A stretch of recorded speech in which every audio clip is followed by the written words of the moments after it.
Hello, and welcome back to Let's Play Car Mechanic Simulator 2015.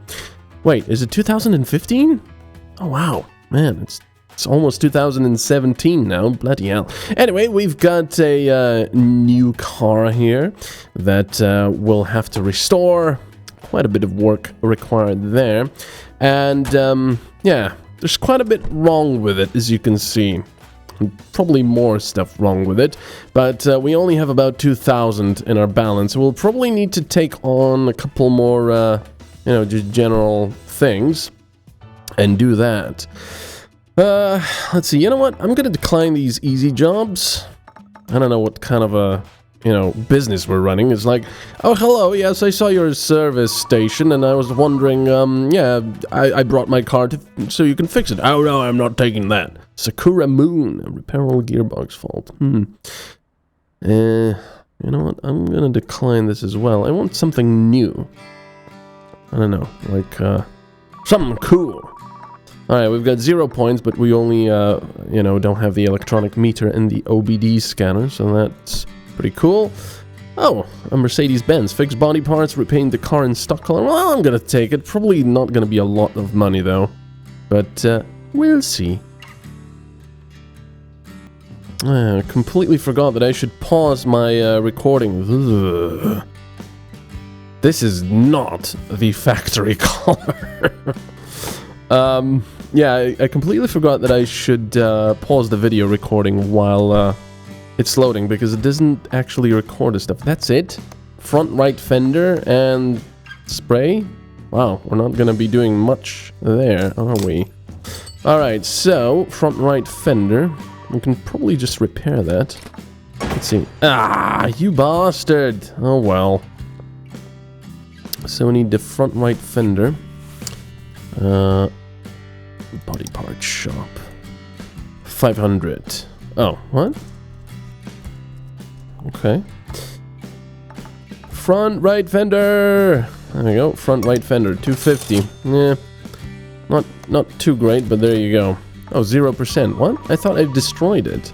Ugh, why this color? Why? Okay, anyway, let's move the car to the paint shop. Let me just check something. No, I can't do that. Oh well, that's weird. Anyway, thank you so much for all your comments and such. I really do like seeing them. Lots of people have been, a bit annoyed that choose factory color. This is not the factory color. Come on, look at this. This would be a better color, much better. But okay, yes. Anyway, this car is done. Let's see how much we get for that. Yeah, not much, unfortunately. Oh well, it was a quick job. And look, we made, well, actually, we made about 600. That's not too bad. Ooh, Del Rey Custom. Let's say that. And once again, I forgot to pause the video. So I'm not exactly sure whether you actually get that or not. Look at this beauty. Man. That's a cool classic, isn't it? And also, how shiny it is. Can you imagine a car today, this car, in this condition? It's so shiny. I mean, of course, they exist. Oh, bloody hell, that's... My music is a bit loud, isn't it? Should probably... lower the volume, but oh well. Okay, running gear problems, controlling car feels loose, and gearbox control and repair. Okay, so all we need to do is put this car on one of the lifters. And talk over the music, because I don't really want to pause the video right now. Well, actually I can't, because if I pause it, I'll have to make a new video or something. I don't know, blah blah blah. Yeah. Alright, so running gear. Oh yeah, we have to take the wheels off first. Rim retro. Alright, so let's take all this stuff off. I haven't played this game in a while, so do excuse my rustiness. No pun intended, because there's quite a bit of rustiness here. I've also kind of forgotten how things go apart a little bit. So well. Alright, so now we need to take the suspension arms off and hopefully try and repair them. Although I have a feeling that's not gonna work. let's take that off, and the cap first, and then the spring, and then the shock absorber, and then we can take the arms off. Man, these arms are kind of problematic. Usually, you know, if the car is driven somewhat hard or just driven at all, yeah, these arms are usually the stuff to go, so... Oh man, we have to take that off as well. Oh yeah, I should have... Oh no, the starter can be taken off from underneath, so that's good. We'll also have to take off the... Come on. Ah! Get over there. I need to take off the... Come on.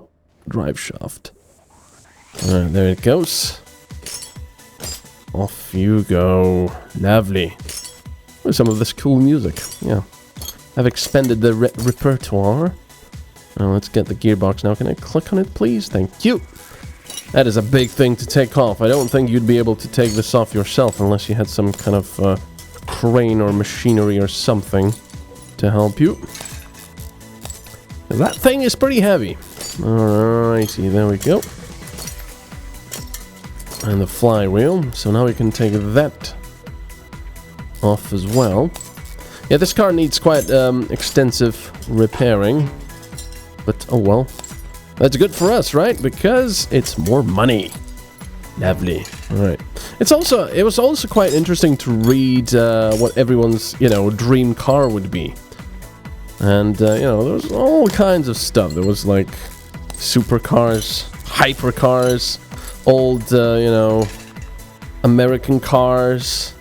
And, yeah, it's quite interesting to see people's wishes. And, of course, because, you know, we're just regular people. Most of us probably won't be able to afford anything like that anytime soon. Well, I mean, we could probably afford it, but the problem with these old cars is they need a lot of repair and maintenance usually. So it's quite the drain on ye olde wallet. Which is not exactly very nice if, you know, you think like, okay, I can pay for petrol and all of that, but loads of repairs and such, yeah. So yeah, it's a bit of a shame. Okay, so let's get over here to the back, and we have to take all this off. There we go. Take that rim off. The leaf springs need to go. They need to be replaced, or of course we'll try to repair them, because now we have... Oh, I need to take the shoes off first. Of course, you know. That's usual. When you get back into the house, you need to take your shoes off. Alright, there you go. So, let's take the bushings out. Because they need to go. Because we need to take the springs out. Alright, so now we need to take the leaf... Oh yeah, there's another U-bolt. And now we can take the little spring plate and then the spring itself. Let's also do the other side. Yeah, this car will be taken apart. Apparently the engine is quite okay, so that's fine. Take the shoe off, the cylinder, and then the actual drive axle. And it's a solid axle in the back and leaf springs. That's not exactly your best comfort. You could probably load a load of stuff back in the trunk, and the car would take it, but yeah. Not exactly a very sporty and comfy design. There we go. If you've ever driven, you know, a car with leaf springs, or maybe a pickup truck or something like that, you will definitely, you know, tell the difference. Right, there we go. I think that was most of the stuff, really. You will definitely tell the difference. The leaf springs are notoriously bad at, you know, bouncing up and down after... So, wait a second. What is the minimum... 68%. Okay, is the minimum condition. Okay. So let's try to do this 68%. Oh man, I'll need more. You managed to repair the part. I should actually read what it is before I do this, because I'll have to buy new ones if I destroy them. Leaf spring U-bolt. Okay. Ah! So leaf spring plate. Leaf spring plate. U-bolt. Ah, you little bastard. Okay, 51. No, I need more. I need more. Okay. Upper suspension arm. Nice, 100% gearbox. Clutch plate. Because remember, 68. Excellent. Is it 68, right? Yes, perfect. Okay, so all of the stuff we have now should be okay. Let's assemble this stuff. Wait, front steering knuckle B. Why was that not here? Okay, that's odd. I thought it included everything. Knuckle B, right? I guess we just can't repair that. Oh well. So yeah, maybe this would be a good, you know, a good game for live streaming and such, because, you know, it doesn't require that much concentration from me, and I can definitely read the chat in the meantime and all that good stuff, you know, and talk to you guys. I think that would be quite fun. But on the other hand, you know, I did quite a few episodes of this already, so I'm not sure people would be that interested. Although, you know, I found back then when I was doing the live streaming quite a bit that, you know, people weren't really that interested in the particular game that I was playing, but more in just, you know, interacting with me and the other people on the stream. So I think it's just, you know, more of that social aspect. That's the whole point here for people. So, you know, that's fair enough. Okay, so we need 2 inner tie rods. Inner tie rod. 2 of them, please, Bob. Thank you. Alright, let's assemble. There's 1, and there's the... Okay, we need 2 outer... Oh yeah, I don't even have to go out of that view. That's good. Thank you very much. There's 1. Alright, so... update on my car dreams, if you will. I think I've already talked about wanting to buy a large Dodge Ram, right? A pickup. I know I've been talking about, you know, the, what was it? The Vauxhall Monaro, or as it's probably better known to the Americans as the Pontiac GTO. But, you know, that's kind of fell, I don't know, flat down on its face, because one, I was thinking a little bit, and the V8 consumption of petrol would be quite bad. I don't want to actually put that in. Double wishbone. Let's put it in there. Double wishbone. Yep. So yeah, the consumption would be quite fantastically bad. And, you know I said that, you know, you just pay for that because it's a hobby. Don't want to do that. Sway bar, front end link B, right? Oops. I just did a screenshot for some reason. I didn't want to do that. Oh well. So yeah, that would be very expensive. And then any, you know, possible repairs and such would probably be quite expensive as well, considering this car is not that easy to get a hold of here. So then you're probably asking me, why the heck do you want a bloody Dodge Ram? Well, maybe you don't, if you're not familiar with European car market. But yeah, Dodge Rams, or generally any American cars, not really very, not very, you know, popular, or, you won't see them here much. Wow, that's expensive. For, you know, for various reasons, some of which are just, you know, the general,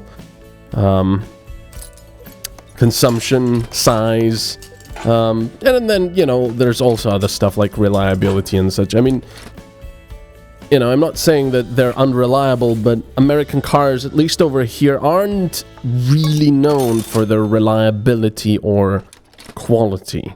Oh, clutch pressure plate. Clutch pressure. So, you know, we much prefer German cars, which are very high quality and also very light. Because, you know, remember Dieselgate from Volkswagen. So anyway, I don't really want to get into that, because then people just start arguing, oh, my car is better, your car is better. Oh, I already had a V8 gearbox in pristine condition. Oh well.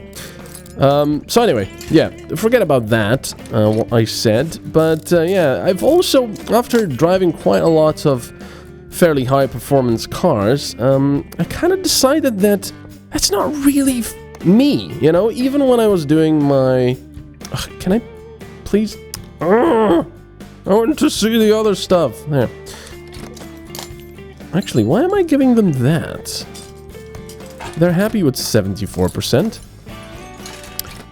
And I'll need another leaf spring. Leaf spring! So yeah, after driving all those cars, I've decided that, you know, people can keep their horsepower. I'm not really, I mean, it's fun, but not that fun as I find driving big trucks and, you know, off-roading and such. So even when I was doing my motorcycle test way back, I found myself that I didn't really, you know, I wasn't really the kind of biker that went onto the road, any road, and then just went full out all the time. No. Actually, I don't think I ever went full out, because it's just, you know, didn't feel good to me. What I really liked was like using a chopper or something and just cruising down, you know, at average to low speeds. You know, of course not blocking traffic or anything, but just, you know, going at a pretty normal pace, enjoying the view and such. So that was more of my cup of tea. And I found myself that that's the case with the cars as well. Yes, I like to press it, you know, I like to press the throttle in a high-performance car, and whoa, man, it goes like stink. But you quickly find yourself kind of tired of it. It just makes you kind of jumpy and nervous, because you know that you have all that horsepower under the bonnet, and you can use it. So all of this time you're thinking, oh man, come on, move, I gotta go, I can take them all, I can, you know, I can overtake, blah, blah, blah. So, yeah, not really my cup of tea in the end. So I found that if I had a lot of money, I would probably have a high-performance car or two, but only for, you know, occasional weekend drive. So, here's the drive shaft. So, anyway, I'm talking way too much. So I've decided that, you know, that Pontiac GTO, which is difficult to get a hold of anyway, it's gonna have to wait until I actually have loads of money sometime, maybe. So, before that... Oh, rubber bushings. So before that, of course, I've decided to... Oh, it's on the other side, probably. To try and get a big Dodge Ram, which is, of course, a bit of a rarity here, at least in these parts. I did see quite a few in Austria, and also, I think, Germany. But, of course, you know, Germans, Austria... rubber bushings. Germans, Austrians, they have quite a bit of money. They can afford that. Yeah. So, yeah, that's my current sort of wish. Get a big Dodge Ram.